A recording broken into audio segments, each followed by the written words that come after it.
Hello friends, എല്ലാവർക്കും ചെമ്മരപ്പൂവിൻ്റെ പുതിയൊരു episode വീഡിയോയിലേക്ക് സ്വാഗതം.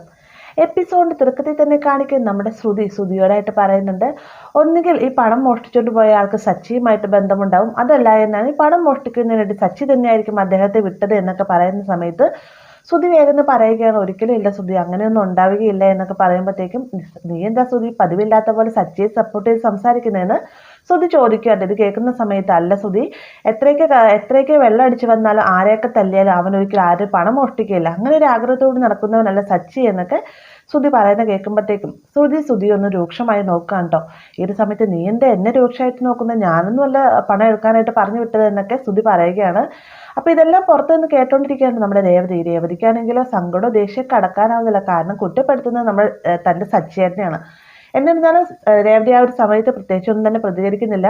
വീണ്ടും നമ്മുടെ ശ്രുതി പറയുന്നുണ്ട്, എന്തായാലും എന്തൊക്കെയോ കള്ളത്തരങ്ങൾ സച്ചി മറിച്ച് പിടിക്കുന്നുണ്ടെന്ന് സത്യമാണ്. വലിയ താമസമില്ലാതെ തന്നെ കള്ളങ്ങളെല്ലാം മറന്നേക്ക് പുറത്തു വരുമെന്നൊക്കെ നമ്മുടെ ശ്രുതിയോടായിട്ട് ശ്രുതി പറയുകയാണ് കേട്ടോ. പിന്നീട് രേവതി നേരെ അവിടുന്ന് റൂമിലേക്ക് ചെല്ലുന്ന സമയത്ത് സച്ചി റൂമിൽ ഇരിപ്പുണ്ടാവും. സച്ചി വേഗം തന്നെ രേവതിയായിട്ട് പറയുന്നുണ്ട്, രേവതി നിക്ക് എന്ന് പറയുന്ന സമയത്ത് രേവതി അവിടെ നിൽക്കുകയാണ് കേട്ടോ. എന്നിട്ട് എന്താ സച്ചേട്ടാ എന്ന് ചോദിക്കുന്ന സമയത്ത്, നീ ഇന്ന് വീട്ടിൽ പോയിരുന്നോ എന്ന് ചോദിക്കുന്നുണ്ട്. ഉവ്വ, സച്ചേട്ടൻ എങ്ങനെ അറിഞ്ഞു എന്ന് രേവതി ചോദിക്കുന്ന സമയത്ത്, നീ എന്തിനാ വീട്ടിലേക്ക് പോയത് എന്ന് സച്ചി ചോദിക്കാൻ കേട്ടോ. അത് പിന്നെ അമ്മ വിളിച്ചിട്ടാണെന്ന് നമ്മുടെ രേവതി മറുപടിയും പറയുന്നുണ്ട്.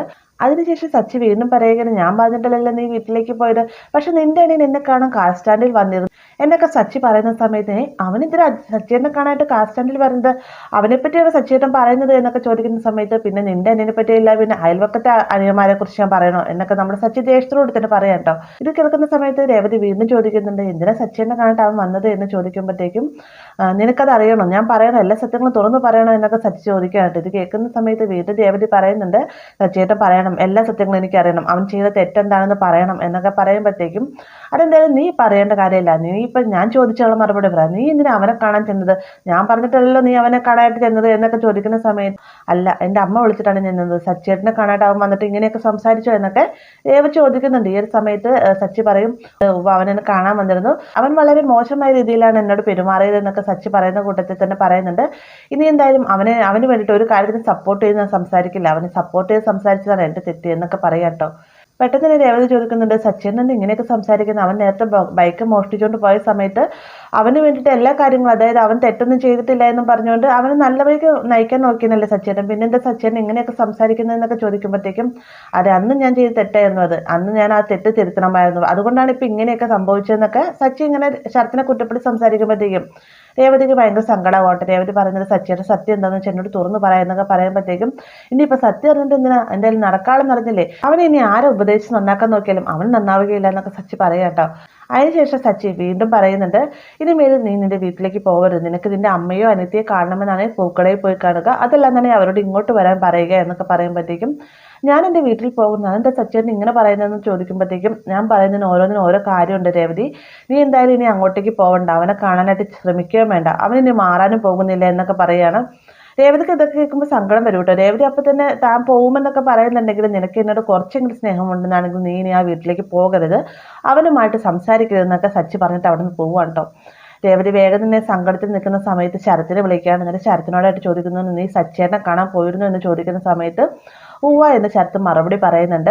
എന്തിനു വേണ്ടിയിട്ടാണ് നീ പോയത് എന്ന് ചോദിക്കുമ്പോഴത്തേക്കും, അത് നിങ്ങളുടെ ഭർത്താവ് പറഞ്ഞില്ലേ എന്ന് ശരത്ത് മറുപടിയായിട്ട് ചോദിക്കുകയാണ് കേട്ടോ. അല്ല, നിങ്ങൾ രണ്ടുപേരും ഇങ്ങനെ വിട്ടു പറയാതിരുന്നത് എങ്ങനെ, സച്ചേനോട് ചോദിച്ചപ്പോൾ നിന്നോട് ചോദിക്കാൻ പറഞ്ഞു, നിന്നോട് ചോദിച്ചപ്പോൾ സച്ചേനോട് ചോദിക്കാൻ പറഞ്ഞു, ഇതിപ്പോൾ ഞാൻ ഇതിന്റെ രണ്ടിന്റെ ഇടയ്ക്ക് കടന്ന് നീറുന്നത് ഞാനാണ്, എൻ്റെ അവസ്ഥ എന്താ ആരും മനസ്സിലാക്കാത്തത്, നിന്നോട് സച്ചേൻ ഇത്രയധികം ദേഷ്യം വരാനുള്ള കാരണം എന്താ തുറന്നു പറയാ ശരത്തെ, എന്നോട് ഇതിന് മേലും നീയുള്ള വീട്ടിലേക്ക് ചെല്ലതെന്നാണ് പറഞ്ഞിരിക്കുന്നത് എന്നൊക്കെ രേവതി പറയുമ്പോഴത്തേക്കും, അങ്ങനെ നിങ്ങളുടെ ഭർത്താവ് പറഞ്ഞെങ്കിൽ അങ്ങനെ തന്നെ ചെയ്താൽ മതി, നിങ്ങൾ നിങ്ങളുടെ ഭർത്താവിന്റെ ഭാര്യയല്ലേ, അപ്പോൾ ഭർത്താവ് പറയുന്നത് കേട്ടുകൊണ്ട് അനുസരിച്ച് ആ വീട്ടിൽ തന്നെ നിന്നോളാനായിട്ട് ശരത്ത് പറയുമ്പോഴത്തേക്കും രേവതിക്ക് ആകെ സങ്കടമാണ്. രേവതി പറയുന്നുണ്ട്, ശരത്ത് നീ എന്താ ഇങ്ങനെയൊക്കെ സംസാരിക്കുന്നതെന്ന് ചോദിക്കുമ്പോഴത്തേക്കും, അല്ല നിങ്ങൾ ജീവിക്കുന്ന ആ സ്ഥലത്തല്ലേ, അപ്പൊ പിന്നെ എനിക്ക് അങ്ങനെയല്ല പറയാൻ സാധിക്കുള്ളൂ ശരത്ത് പറയുകയാണ് കേട്ടോ. വേഗം തന്നെ രേവതി പറയുന്നുണ്ട്, ഒരിക്കലും സച്ചേട്ടൻ പറഞ്ഞിട്ടില്ല ഞാൻ അങ്ങോട്ടേക്ക് വന്ന്, രാവിലെ അമ്മ എന്നെ വിളിച്ചിരുന്നു, അതുപ്രകാരമാണ് ഞാൻ അങ്ങോട്ടേക്ക് വന്നത് എന്നൊക്കെ പറയാനും കൂട്ടത്തിൽ തന്നെ പറയുന്നുണ്ട്, ഇനി മേലിൽ നീ ആന്റണിയുടെ കൂടെ ജോലിക്ക് പോകാൻ ഒരുങ്ങരുത് എന്നൊക്കെ പറയുമ്പോഴത്തേക്കും, ഇല്ല ചേച്ചി, ഞാൻ ആന്റണി ചേട്ടൻ്റെ കൂടെ ജോലിക്ക് പോകും, ആന്റണി ചേട്ടൻ്റെ കൂടെ ജോലിക്ക് പോയി തുടങ്ങിയ പിന്നെ ഈ വീട്ടിൽ വലിയ പട്ടിണിയും കാര്യങ്ങളൊന്നുമല്ല,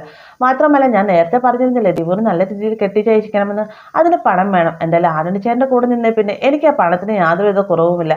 പിന്നെ ചേച്ചിക്കും ചേച്ചിയുടെ ഹസ്ബൻഡിനും അത് നാണക്കേടാണെന്ന് തോന്നുവാണെങ്കിൽ ചേച്ചീനെ ഇങ്ങോട്ടേക്ക് വരേണ്ടതില്ല. ചേച്ചിനെ കാണാൻ എനിക്ക് തോന്നുന്ന സമയത്ത് ഞാൻ അങ്ങോട്ട് വന്ന് കണ്ടോളാം എന്നൊക്കെ പറഞ്ഞ് ശരത്ത് കോള് കട്ട് ചെയ്യാൻ കേട്ടോ.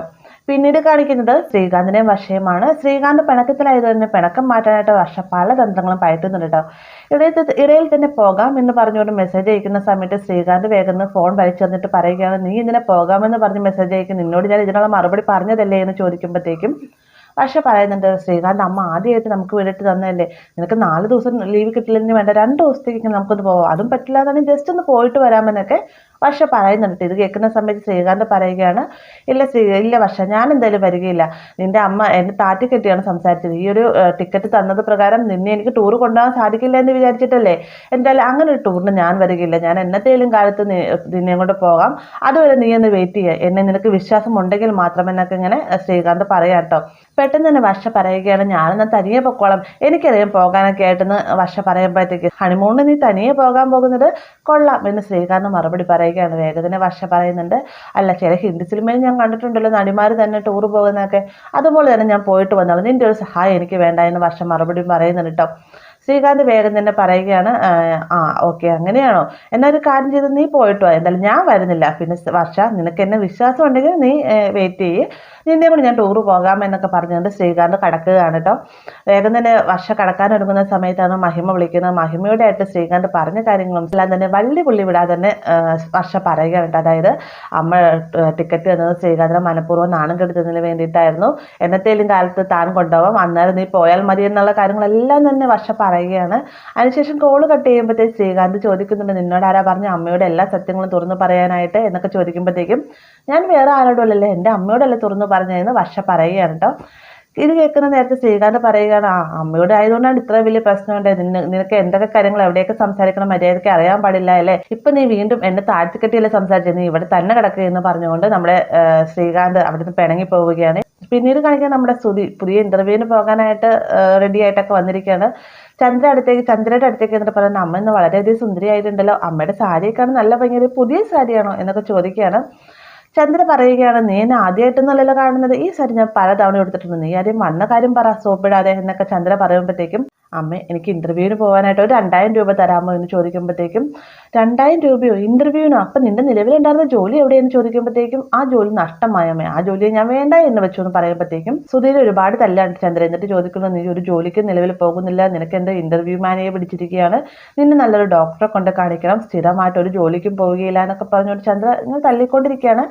വേഗം തന്നെ ചോദിക്കുന്നുണ്ട്, ഈ ഒരു വിവരം ശ്രുതിക്ക് അറിയാമോ എന്ന് ചോദിക്കുമ്പോഴത്തേക്കും, ശ്രുതിയോട് ഞാൻ പറഞ്ഞു, പക്ഷെ ശ്രുതി പ്രശ്നമൊന്നും ഉണ്ടാക്കിയില്ല എന്നൊക്കെ പറയാട്ടെ. ഇത് കേൾക്കുമ്പോഴത്തേക്കും ചന്ദ്രക്ക് ചെറിയൊരു സമാധാനം ആവുകയാണ്, കാരണം സത്യാവസ്ഥ ശ്രുതി അറിഞ്ഞല്ലോ. പിന്നീട് നമ്മുടെ ശ്രുതി വീണ്ടും അമ്മ ഒരു 2000 രൂപ താമ, 2000 അല്ലെങ്കിൽ 1000 രൂപയെങ്കിലും താ, അച്ഛന് സച്ചി ഇന്നലെ പണം കൊണ്ടേ കൊടുത്തില്ല, അതിൽ നിന്ന് എടുത്തോ, പിന്നെ എടുക്കുമ്പോൾ ഒരു 5000 രൂപയ്ക്ക് എടുത്തോളാനായിട്ട് ശ്രുതി പറയുകയാണ്. ഇത് കേൾക്കുമ്പോഴത്തേക്ക് ചന്ദ്ര പറയുന്നുണ്ട്, ആ പണം എവിടെ കൊണ്ടേ വെച്ചെന്ന് എനിക്കറിയാൻ പാടില്ല, പിന്നെ എന്തിലിട്ട് പണവുമില്ല, നിനക്ക് പോകണമെന്നാണെങ്കിൽ ശ്രുതിനോട് ചോദിച്ചോളാം പറഞ്ഞിട്ട് ചന്ദ്ര അവിടെ നിന്ന് പോവാണ് കേട്ടോ.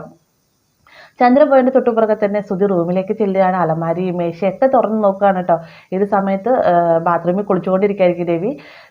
പെട്ടെന്ന് തന്നെ ശ്രുതി എല്ലായിടത്തും തപ്പി പൈസ കിട്ടാഞ്ഞിട്ടുകൊണ്ട് തന്നെ പോക്കറ്റിൽ നോക്കുന്ന സമയത്ത് പോക്കറ്റിൽ നിന്ന് കുറച്ച് പൈസ കിട്ടും കേട്ടോ. അതുമായിട്ട് ആ തൽക്കാലത്തേക്ക് ഇത് മതി എൻ്റെ അച്ഛാ എന്ന് വിളിച്ചുകൊണ്ട് നമ്മുടെ ശ്രുതി ആ പണവും പോക്കറ്റിലിട്ടുകൊണ്ട് പുറത്തേക്ക് ഇറങ്ങി പോവാണ്. കുളി കഴിഞ്ഞ് തിരികെ വരുന്ന സമയത്ത് പോക്കറ്റിൽ പണം നോക്കുന്ന സമയത്ത് പോക്കറ്റിൽ പണമില്ലാത്തത് കൊണ്ട് തന്നെ രവി, ചന്ദ്ര എൻ്റെ പോക്കറ്റിൽ വെച്ചിരുന്ന പണം കണ്ടോ എന്നൊക്കെ ചോദിക്കുമ്പോഴത്തേക്കും, എനിക്കറിയാമോ, ഞാൻ നിങ്ങളുടെ റൂമിലേക്ക് വന്നതോ ഇല്ല എന്നൊക്കെ പറയുന്നുണ്ട് ചന്ദ്ര. അല്ല, നീ എന്തെങ്കിലും ആവശ്യത്തിന് എടുത്തതാണോ എന്നറിയാനായിട്ട് ചോദിച്ചതാണെന്ന് രവി പറയുന്നുണ്ട് കേട്ടോ. ഈ ഒരു സമയത്താണ് മുകളിലത്തെ നിലയിൽ നിന്ന് നമ്മുടെ ശ്രുതി ഇന്റർവ്യൂവിന് പോകാനായിട്ട് ഗെറ്റപ്പായിട്ട് വരുന്ന കാണുന്നത്. ശ്രുതിയുടെ നിപ്പും ഭാവം കാണുമ്പോൾ തന്നെ ചന്ദ്രയ്ക്ക് മനസ്സിലാവുകയാണ് പണം എടുത്തിരിക്കുന്ന ശ്രുതിയാണെന്നുള്ള കാര്യം. അപ്പോൾ ഈ ഇത്രയും ഒരു ഭാഗത്തോട് കൂടിയിട്ടാണ് എപ്പിസോഡ് അവസാനിക്കുന്നത്. വീഡിയോ ഇഷ്ടമായെങ്കിൽ ലൈക്ക് ചെയ്യാനും കൂടെ ചാനൽ സബ്സ്ക്രൈബ് ചെയ്യാനും മറക്കരുത്.